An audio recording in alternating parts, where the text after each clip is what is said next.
Olá, aluno! Voltamos com a interatividade. As doenças crônicas não transmissíveis são doenças que apresentam diversas causas, que se desenvolvem ao longo da vida, de forma lenta e progressiva, e são a principal causa de mortalidade e incapacidade prematura em todo o mundo. São exemplos de doenças crônicas não transmissíveis? Alternativa D, diabetes e doenças respiratórias crônicas. Para que se tenha uma melhora nessa relação entre saúde e doença, a atividade física ela contribui a partir do desenvolvimento das capacidades motoras. E o que são capacidades motoras? Capacidades motoras são qualidades físicas de uma pessoa, definidas geneticamente, que possibilitam a realização de uma variedade de tarefas ou habilidades motoras.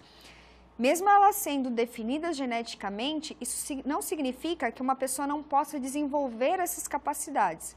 Ela pode, mas o potencial que se alcança nessa capacidade vai ser diferente entre os indivíduos. Alguns vão desenvolver mais força, outros mais velocidade, outros mais resistência. Isso vai depender muito dessa definição genética para cada indivíduo. Existem dois tipos de capacidades motoras: as capacidades motoras condicionantes e as capacidades motoras coordenativas. Aqui a gente observa as capacidades motoras condicionantes, que estão relacionadas aos processos energéticos e metabólicos do nosso organismo, tais como a força, a velocidade, a resistência e a flexibilidade. São capacidades que vão depender muito do nosso metabolismo e da forma com que a gente gasta energia para que elas sejam desenvolvidas. Já as capacidades motoras coordenativas, elas se relacionam a aspectos qualitativos do movimento. Quão bem você desenvolve um determinado movimento. É aquilo que a gente fala de habilidade manual. Aquela pessoa é muito talentosa, ela toca piano muito bem, ela é muito coordenada. São movimentos mais finos, que estão diretamente relacionados com a nossa capacidade cognitiva. Então, o nosso cérebro tem que ter uma interação muito maior com os nossos músculos, as nossas articulações, para que esse movimento seja desenvolvido de uma forma mais adequada. Então, eles dependem de processos de controle e de coordenação de movimento entre o sistema muscular e o sistema nervoso, destacando-se o equilíbrio, o ritmo, a coordenação motora e a reação. O tempo de reação é uma coisa bem interessante. Se a gente observar no envelhecimento, é uma coisa que muda muito ao longo do tempo. O idoso geralmente fica mais lento para responder a um estímulo, e isso está diretamente relacionado com essa capacidade motora coordenativa e também com a nossa capacidade ou com a capacidade cognitiva. Mas essas capacidades motoras, elas podem ser enquadradas numa categoria chamada de aptidão física.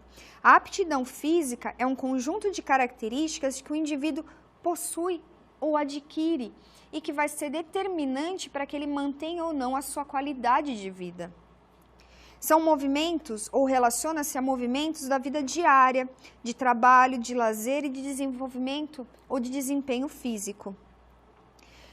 Essa aptidão física ela é formada por diversos componentes que vão se relacionar com as capacidades motoras coordenativas ou condicionantes, tais como a resistência aeróbia ou cardiorrespiratória, a força, a resistência muscular, a flexibilidade, a velocidade, a potência, a agilidade, coordenação e equilíbrio. Todas essas capacidades são chamadas de aptidão. Quanto mais aptidão física o indivíduo tem, melhor ele desempenha suas tarefas diárias, melhor ele reage aos obstáculos que vão acontecendo no dia a dia, mais independente e mais autônomo ele se torna. Então, componentes da aptidão física têm essa relação direta com as capacidades motoras. Se você observar aqui, a gente vai ver que a resistência aeróbica, que é um componente da aptidão física, ele se relaciona com a capacidade motora condicionante. eu vou precisar de energia, de oxigênio para conseguir me manter em movimento por mais tempo. Por isso é uma capacidade motora condicionante, assim como a força muscular, a flexibilidade, a velocidade e a potência, né? Que é a força vezes a velocidade.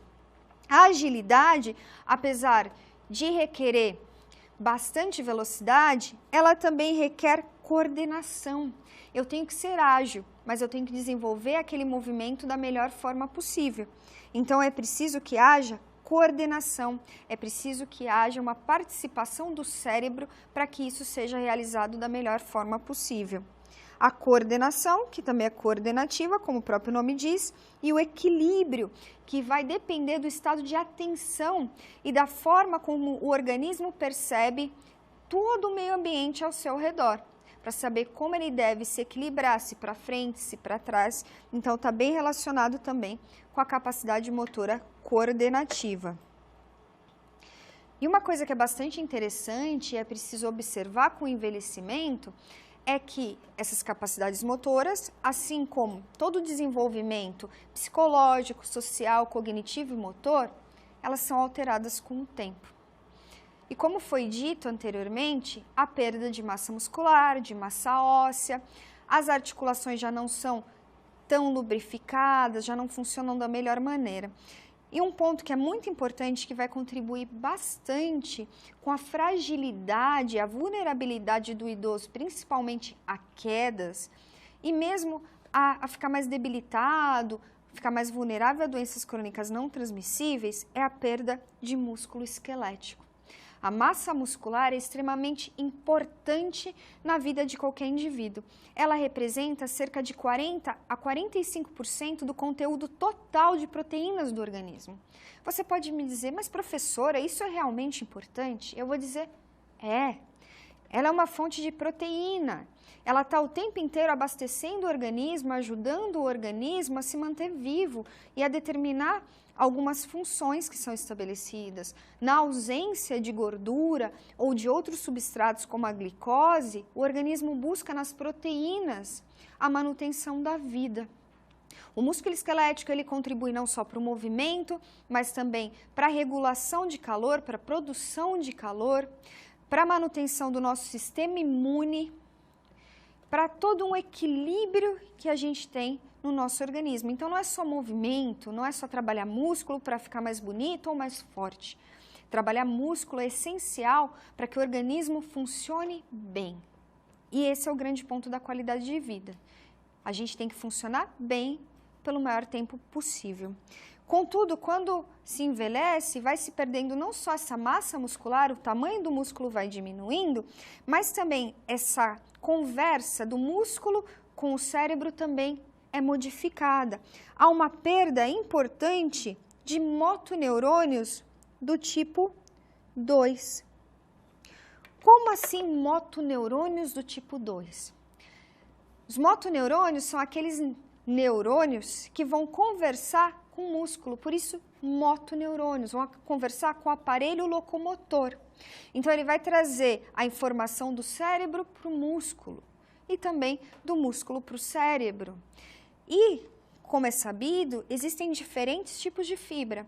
As fibras do tipo 1, que são as fibras lentas, mas são mais resistentes à fadiga, e as fibras do tipo 2, que são mais rápidas, mas são menos resistentes à fadiga.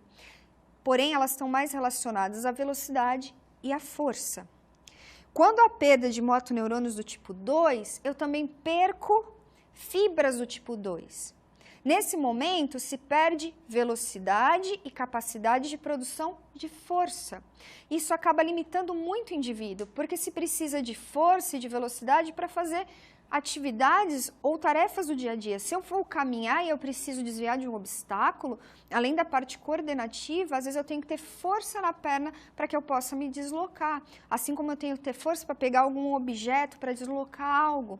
Então, a perda da força e da velocidade acabam limitando também esse indivíduo. Há aumento, então, das fibras de tipo 1, que são lentas, e que acaba caracterizando o mesmo padrão de movimento do idoso, que fica mais lento, que fica um pouco mais truncado. É porque ele tem essas modificações realmente no organismo, que vão dificultar essa locomoção.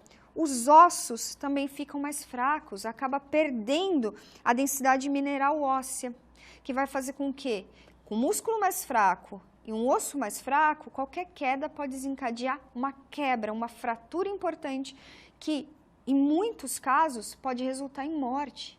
Hoje, queda de idosos resulta num custo muito alto de internação e muitas vezes de morte do indivíduo. Além disso, há um desgaste das articulações e de todo esse aparelho locomotor, que vai ter muito mais dificuldade de deslocamento. Quando eu tenho treinamento físico, ele pode contribuir para as capacidades motoras, para o desenvolvimento das capacidades motoras mesmo em idosos. Nos idosos, você pode me dizer assim, mas professora, ele consegue transformar o idoso no indivíduo jovem de novo, com as mesmas potencialidades? Não, mas ele vai minimizar muitas alterações e ele vai trazer muito mais força, mais resistência, mais flexibilidade para esse indivíduo, vai melhorar a atenção. Então, o treinamento, que é um exercício físico que é feito mais a longo prazo, ele vai contribuir diretamente para essas alterações, ou vai melhorar essas alterações que são observadas com o envelhecimento.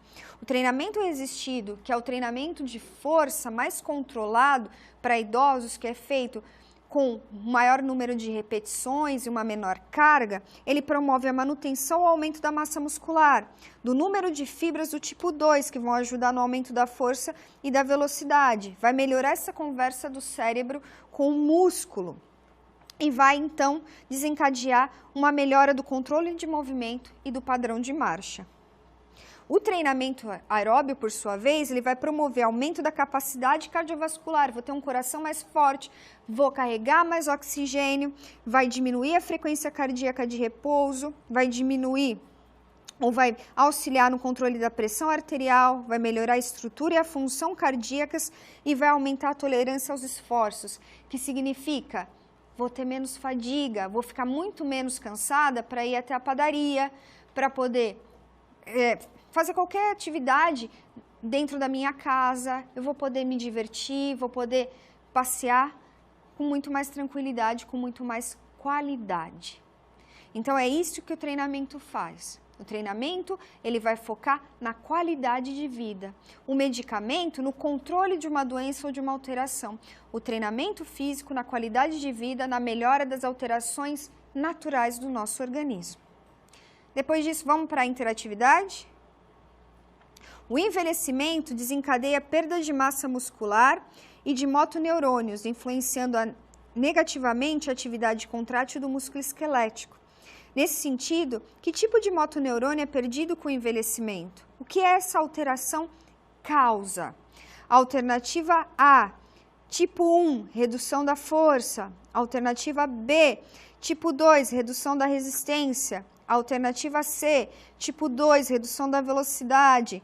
Alternativa D, tipo 1, redução da coordenação. Alternativa E, tipo 2, redução da velocidade. Qual será a resposta correta para a nossa interatividade?